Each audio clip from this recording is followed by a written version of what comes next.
Tesla's $310 million advantage. In today's video, I will discuss Tesla's greatest advantage and what this means to the company. I'm Jonathan Stewart, and welcome to Cleanerwatt.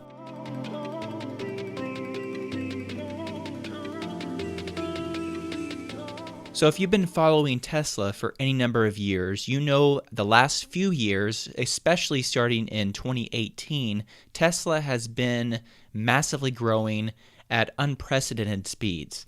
And in today's video, I want to talk about Tesla's greatest advantage and what is fueling this intense demand.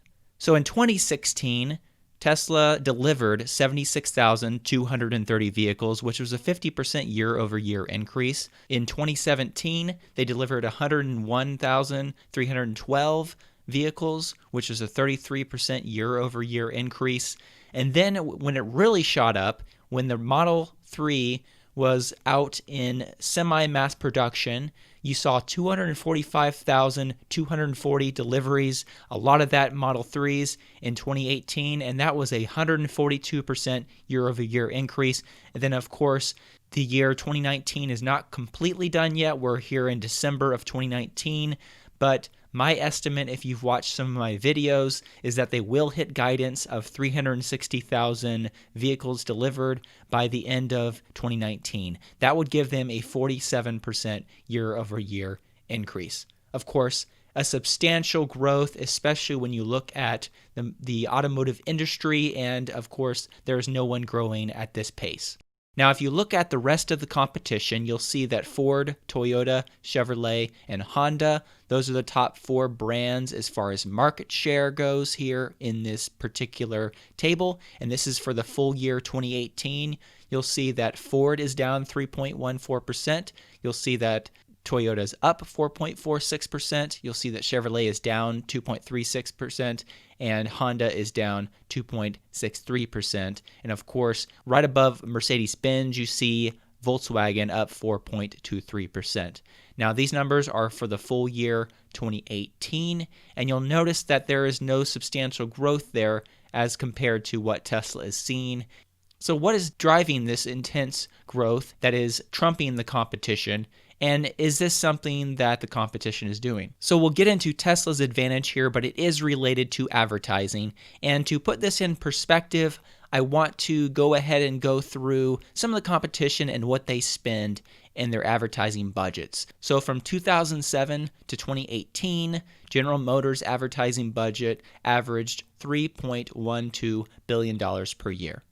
And with all that spending, and actually in 2018 it was $3.14 billion, they had a 1.6% year-over-year decrease in 2018. But the advertising budget spend did not push them into positive numbers. Ford's average for that same period of 2007 through 2018 was $2.25 billion spent on advertising, and they saw a negative 3.1% year-over-year decrease in their sales from 2017 to 2018. So once again, 2.25, or in this case in 2018, $2.33 billion spent led to a 3.1% loss year-over-year as far as volume.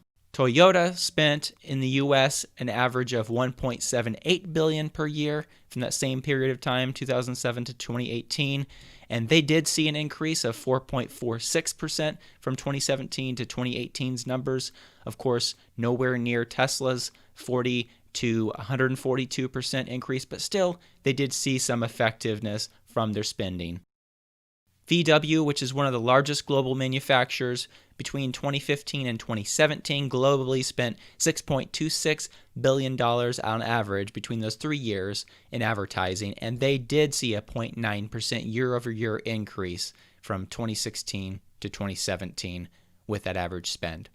So to figure out what this really means and how this plays out for Tesla, and to really put this in terms that we can understand better, I thought it was a good idea to go ahead and break this down as ad spend per vehicle sold. So this number is simply calculated by taking the amount of advertising budget that was spent and dividing that by the amount of cars that were sold, and you get a number that tells you how much they spent in advertising for every vehicle that was sold.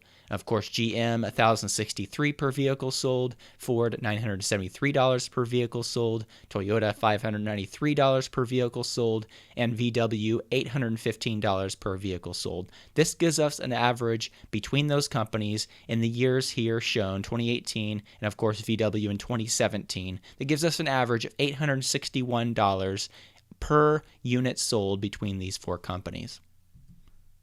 Now, you may already know this, but Tesla is growing substantially, and Tesla does not pay for advertising. I want to play you a clip from the Q3 2019 earnings call where Elon Musk had something to say about this. So the first question from institutional investors is, what are the opportunities for Tesla to create demand? Is word of mouth still sufficient, or should we expect to see Tesla commerce advertising in the near future? Yeah, what we're seeing is that word of mouth is appears to be more than enough to drive our demand in excess of production. We have no plans to advertise at this time. Now, here's the bottom line, and here's where the math shows us the $310 million advantage.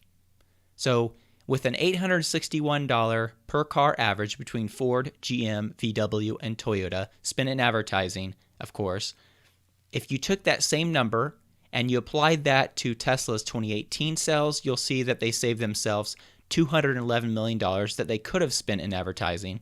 In 2019, if they hit their goal of 360,000 units, which I believe they will, that would save them $310 million this year.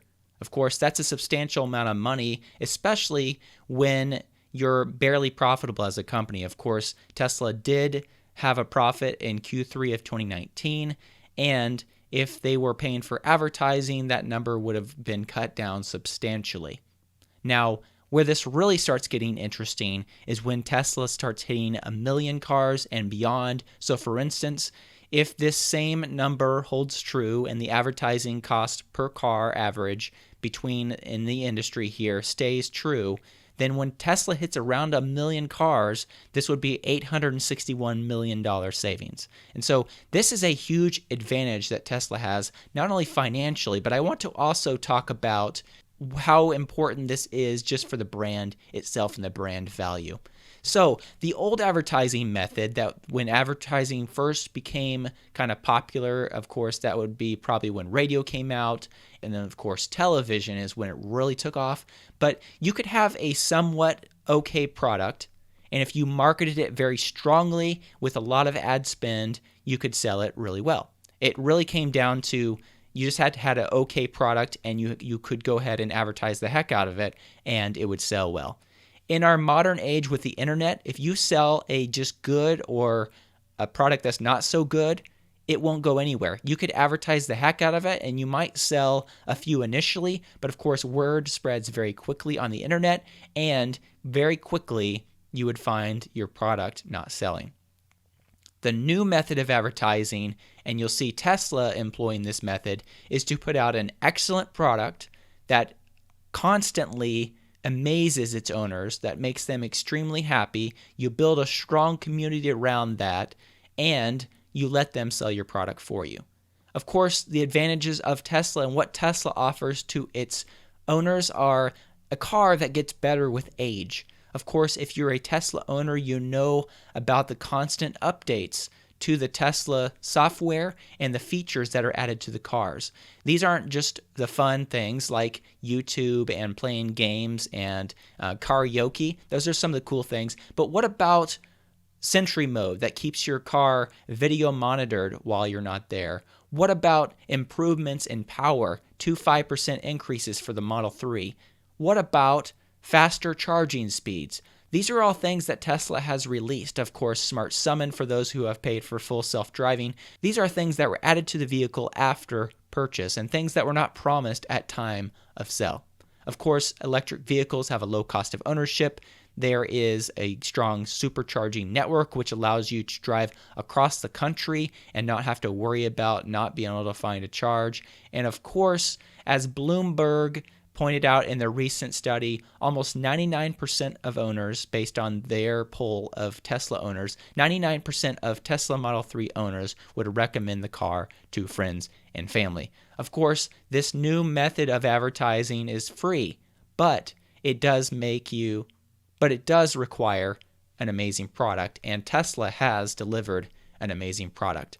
Now, which would you rather have as a company? Would you rather pay for ads, or would you rather have word of mouth, thousands and thousands of YouTube videos discussing your product, and of course, social media chatter all the time going about your product? Of course, you know that word of mouth and organic promotion of your product is way more powerful and way more effective. And this is what Tesla has. They have this advantage of word of mouth. They have this advantage of the Tesla community. They have captured the attention of people, and they have delivered an amazing vehicle that is fun to talk about, fun to drive, and a lot of people are interested in. Now, really to close this video, the question is, will Tesla ever have to advertise? And if so, when? And what would their ads look like? To answer this question, I want to play one other clip from the Q3 conference call where Elon talks about this. Obviously, in some point in the future, we may do advertising, not in the traditional sense, but more to just inform people and make sure that they are aware of the products, but not engage in the typical trickery that is commonplace in advertising. So as Elon said, at some point in the future, they may have to do advertising. But in my opinion, this will not be any time within the next few years because they have so many exciting new launches coming with the Cybertruck, the Semi, the new Roadster, and of course the Model Y coming the soonest. And all these exciting things will keep the buzz around the Tesla brand. And it will only increase the buzz because more and more people will have the vehicles, more and more people will see them out in the wild, and they will not have to advertise while that's going on. Now, to answer the question of what the ads would look like, he tells us here that they would be informative and not engage in trickery.